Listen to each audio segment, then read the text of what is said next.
Breve historia de la esclavitud. Los grandes imperios antiguos y sus extraordinarias obras arquitectónicas que todavía admiramos se construyeron con mano de obra esclava. Así, en la antigua Mesopotamia, India, China o Egipto, pero también en otras civilizaciones, como en Grecia, Roma y los imperios precolombinos de América. El tratamiento difería adoptando en muchos casos formas bestiales y, entre otros casos, adoptando modos más benignos, cercanos a las actuales servidumbres domésticas. De ese modo, los esclavos fueron empleados en los hogares, comercios, construcciones, transporte, explotación de recursos naturales y agricultura al punto de constituir una parte natural de la vida social, sin considerar a la esclavitud una práctica éticamente objetable. La esclavitud sirvió principalmente a propósitos económicos y militares en el mundo antiguo. Las Fuerzas Armadas forzaron frecuentemente a los individuos a servir como soldados o esclavos del galeón. Los esclavos también trabajaron en proyectos de obras públicas en la Grecia antigua, en minas o campos agrícolas en Mesopotamia y en el Imperio Romano. Otras eran sirvientes personales y domésticos de familias ricas y frecuentemente prestaron servicios sexuales a sus dueños o amas. Aun cuando Europa transitaba del Imperio Romano a la era moderna, la esclavitud persistía. Uno podía convertirse en esclavo como antes al ser hecho prisionero durante las guerras o invasiones o por haber nacido de padres esclavos. Se hizo cada vez más común para los padres pobres el vender a sus hijos a la esclavitud y para la esclavitud ser la pena por cometer un crimen y no pagar una deuda. El comercio de esclavos era una actividad económica significativa en muchos pueblos a lo largo de las costas de Escandinavia, Inglaterra e Italia. En el periodo feudal, la población de Europa estaba constituida por hombres libres, siervos y esclavos, y las autoridades seculares y religiosas reconocieron la esclavitud como una institución natural, pero lamentablemente justificaron esta visión citando fuentes bíblicas enfatizando la pecaminosidad moral de la humanidad y los beneficios económicos de la esclavitud. Con la queda del feudalismo europeo, las condiciones para la institución de la esclavitud fueron cada vez más desfavorables. La mantención de los esclavos era cara y la creciente población aumentó la disponibilidad de mano de obra barata, haciendo que la esclavitud fuese menos deseable en términos económicos. Como consecuencia, disminuyó la esclavitud en muchas partes de continentes durante el Renacimiento. Trabajaron en las casas acaudaladas en Londres y París hasta el siglo XVIII y se vestieron esclavos públicamente hasta 1762. Cuando los estados europeos comenzaron a explorar y colonizar las áreas fuera del continente, especialmente en el hemisferio occidental, consideraron que la esclavitud y el comercio de esclavos hacían una buena pareja con la explotación económica de esas regiones, y la esclavitud floreció en las haciendas y minas de las Américas desde el siglo XVI hasta el siglo XIX. Los esclavos de África subsahariana arribaron a Europa por primera vez en mediados del siglo XV, después que las tripulaciones europeas lo capturaran o los comerciantes musulmanes norafricanos y jefes tribales de África subsahariana los vendieran a los buques mercantes europeos. Los ingleses, españoles, portugueses, holandeses, franceses adquirieron esclavos africanos y los transportaron al otro lado del océano en barcos. Muy pronto comenzaron a vender esclavos africanos y nativos americanos de forma regular hacia las Antillas y las costas de las Américas. La exportación de esclavos africanos se incrementó rápidamente a medida que disminuía el número de esclavos nativos de las Américas. Debido a las enfermedades y al maltrato, todos los buques ingleses transportaron 2 millones de esclavos africanos a Norteamérica entre los años 1680 y 1786. En Medio Oriente, la llegada del Islam no abolió la institución de la esclavitud, pero la moderó, inicialmente en Arabia y luego en otras áreas conquistadas por los ejércitos árabes, al igual que sus correligionarios en Europa. Trata masiva de esclavos africanos hacia América.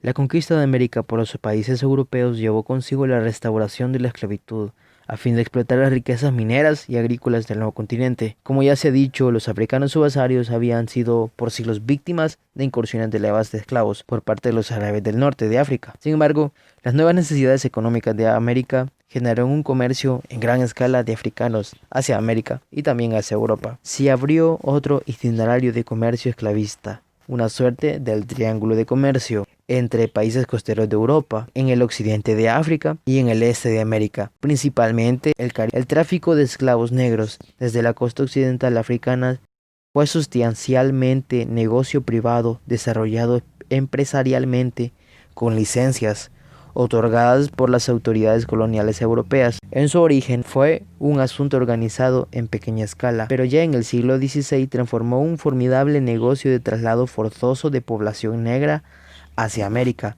para someterla a condiciones de esclavitud absoluta.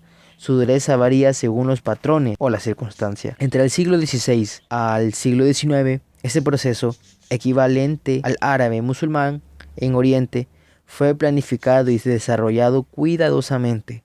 Las estadísticas de la población deportada y sometida a esclavitud se consideró entre el 15 y 20 millones de africanos. Eso solamente en África Occidental lo sufrieron o fallecida en el intento. En realidad esto sigue siendo una polémica. Aún después de la abolición formal de la esclavitud, algunas regiones africanas, particularmente la del Congo, continuaron siendo un centro de explotación esclava. En 1884 se creó unilateralmente el Estado Libre del Congo, que las potencias coloniales donaron al rey de Bélgica, Leopoldo II. Personalmente, bajo su monarquía se organizó la explotación forzada del caucho y del marfil. Se convirtió al Congo en una suerte de campo de concentración para la producción, en el que murieron alrededor de 10.000 millones de africanos, además de millones de mulatos en el siglo XVI. Esta ocupación terminó formalmente en 1908, cuando Leopoldo II donó ese territorio al Reino Bélgica. Sin embargo, los establecimientos de producción en condiciones más benignas continuaron hasta la independencia del país,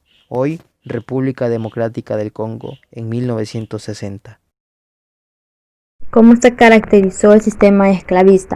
Esclavismo es el nombre que recibe todo sistema social basado en la explotación de esclavos para la producción económica. Sus orígenes se remontan en la era de la revolución agrícola y desde entonces se ha adaptado a diferentes condiciones históricas. Fueron esclavistas las economías de Mesopotamia, del antiguo Egipto, del imperio azteca, Grecia y Roma. También fueron esclavistas el colonialismo y el imperialismo. También ha ocurrido que modelos no esclavistas como el feudalismo adopten algunos rasgos del mismo. El esclavismo se caracteriza por los siguientes elementos: fuerte estratificación social. Los modelos esclavistas se estructuran en dos grupos principales: los sectores esclavistas propiamente y la masa de esclavos. Estos suelen dividirse a su vez en grandes terratenientes, dueños de talleres de grandes dimensiones, comerciantes y usureros. El sector esclavista no solo es el propietario de los medios de producción, la tierra o la industria, sino también de los instrumentos del producto o de su trabajo, de la ganancia. También existe un sector intermedio de población libre, conformado por pequeños propietarios, artesanos y campesinos. El esclavo es propiedad privada. En todos los modelos esclavistas, los esclavos no son considerados personas, sino una propiedad de otra persona, lo cual es el fundamento del sistema. Esto implica que el amo puede darle al esclavo el trato de mercancía y hacer uso de su cuerpo de forma que desee. Uso deliberado de la violencia. El esclavismo requiere el ejercicio de la violencia deliberada para garantizar la sumisión de los esclavos, tanto en el proceso de captura de esclavos como después. Esto significa no solo tareas o jornadas de trabajo inhumanas, sino castigos crueles y muchas veces mortales. Componentes étnicos o de género. El esclavismo tiene un fuerte componente de discriminación étnica y de género. Esto significa que un elemento de peso en la captura de esclavos es la percepción de la diferencia, como por ejemplo la esclavización de negros e indígenas en la colonización de América, la esclavización del pueblo judío en el antiguo Egipto o la trata de mujeres para la explotación sexual, aún vigente. Baja producción individual pero alta producción en masa. En los modelos esclavistas, los esclavos se resisten mediante una producción de poca calidad o una baja producción individual. Sin embargo, los bajos costos de los esclavos permiten su compra en masa, lo que resulta finalmente en una alta producción. La trata de esclavos es vista como una actividad económica legítima. Los sistemas esclavistas, ya que conciben a los esclavos como mercancía, consideran la trata de esclavos como una actividad económica legítima, que cumple una función dentro del aparato productivo. Oponerse a ella es oponerse al sistema. El esclavo no tiene derecho. El esclavo no tiene ninguna clase de derecho, pues no es considerado una persona sino una herramienta o mercancía. Esto incluye derechos económicos, civiles y humanos. Si bien en algunas sociedades estaba previsto que el esclavo pudiera comprar su libertad eventualmente, dependía de que su patrono aceptara, y era este quien ejercía la última palabra. Carácter hereditario de la esclavitud. Toda vez que el esclavo es concebido como propiedad del amo, su progénito pasa a ser también de su propiedad, sin que se genere ningún tipo de derecho de maternidad. Todo hijo de una esclava es pues un esclavo más que se cuenta dentro de las propiedades del señor. La abolición de la esclavitud. Los movimientos abolicionistas desde el siglo XVIII surgieron especialmente en Inglaterra de las nuevas iglesias protestantes. Tal fue el caso del fundador de la iglesia metodista, Hans Wesley, donde polemizó la iglesia anglicana y calificó la esclavitud como el más terrible de los comercios. Luego, a la iglesia de los amigos se opuso a la esclavitud desde su origen, tanto en Gran Bretaña como en Estados Unidos y Inglaterra. Entre otros luchadores abolicionistas es justo mencionar a William, miembro de la Cámara de los Comunes, que mantuvo durante unos 15 años en el Parlamento un proyecto de ley de abolición abolición de la esclavitud, hasta que finalmente se aprobó en 1807. También Tomás Claso luchó contra la esclavitud y Aquiano, ese esclavo que logró su liberación y pudo educarse en Londres. Por otro lado, la evolución que llevó consigo la revolución industrial en Europa colaboró a la decadencia del esclavismo como un sistema económico rentable. El primer país que sí abolió la esclavitud en América fue Haití en 1803, después lo hizo Chile en 1823, entre fines de 1840 y a principios de 1850. La prohibieron en México, Colombia, Ecuador y Uruguay. Argentina dejó de serlo el 1 de mayo de 1853 y en cambio El Salvador lo dejó de hacer en 1824. La prohibición legal de la esclavitud. De este breve recuento, es evidente que la esclavitud fue ampliamente practicada alrededor del mundo, desde los tiempos antiguos hasta los relativamente recientes, a causa de sus beneficios militares y económicos. Sin embargo, en el siglo XVIII, un creciente número de individuos y grupos sociales, cívicos y religiosos, entre estos la Iglesia Metodista en Inglaterra, comenzaron a demandar la eliminación de la esclavitud. Esta iniciativa, que reflejó el enfoque del progresismo occidental en los derechos individuales, ganó ímpetu en la primera mitad del siglo XIX, época en que se presenció las primeras restricciones legales internas a la esclavitud y al comercio de esclavos. Acuerdos internacionales multilaterales que abordaron más ampliamente las persistentes formas de esclavitud fueron aprobados en el siglo XX. Sin embargo, su eficiencia dependía de la esclavitud, de su reconocimiento y de la eliminación de los factores económicos